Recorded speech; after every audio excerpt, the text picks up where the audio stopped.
$500 միլիոն արժեքով ծրագրի արդյունքները բարելավելու նպատակով նախատեսվում է ուժերի ընդլայնում, ապստամբների ծավալման վայրերի տեղափոխում, տեղացիների աջակցությունը վայելող տարածքներ եւ հետախուզության ամրապնդում։ Այդ ծրագիրը իրականացվում է Թուրքիայում եւ Հորդանանում ԱՄՆ-ի հատուկ նշանակության ուժերի եւ դաշնակիցների վարժանքի մասնագետների կողմից։ Այն տարբեր է ԱՄՆ-ի կենտրոնական հետախուզական ծառայության նմանատիպ գաղտնի ծրագրից։ Ըստ ծրագրի նախատեսվում է տարեկան պատրաստել 5000 զինվոր, սակայն այս տարվա արդյունքները դեռ հեռու են այդ թվից։ Նախկին դեսպան Ջեյմս Ջեֆրին, որը Վաշինգտոնի Մերձավոր Արևելքի հաստատության պատվավոր գիտնական է, կարծում է, որ ծրագիրը այդքան ազդեցիկ չէ խաթարելու մի քանի հազար մարտիկ ունեցող իսլամական պետություն խմբավորման հզորությունը, ինչպես որ ԿՀՎ-ին չհաջողվեց իր ծրագրով անել դա։ Սեպտեմբերի 4-ին ԱՄՆ-ի ծովային հետևակի բրիգադային գեներալ Քելվին Քիլեան, ով իսլամիստների դեմ ուղղված նվիրյալ լուծում ռազմարշավի Միացյալ ուժերի շտաբի պետն է, ասաց, որ այդ դասընթացները շատ կուստումնալից են, հաշվի առնելով վարժվողների քանակը։ Համաձայն New York Times-ի, այս ծրագրի մի հատվածը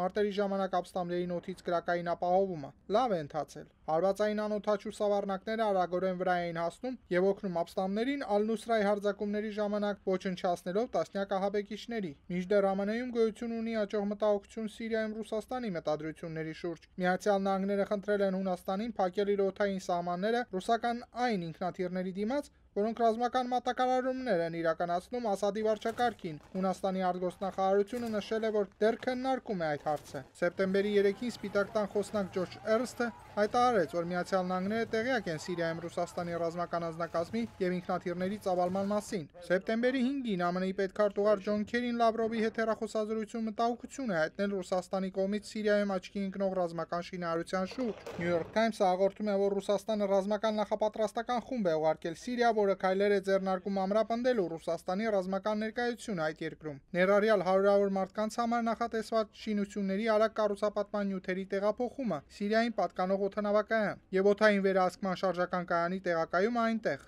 Տիգրան Մարտիրոսյան, Ամերիկայի ձայն, Վաշինգտոնից։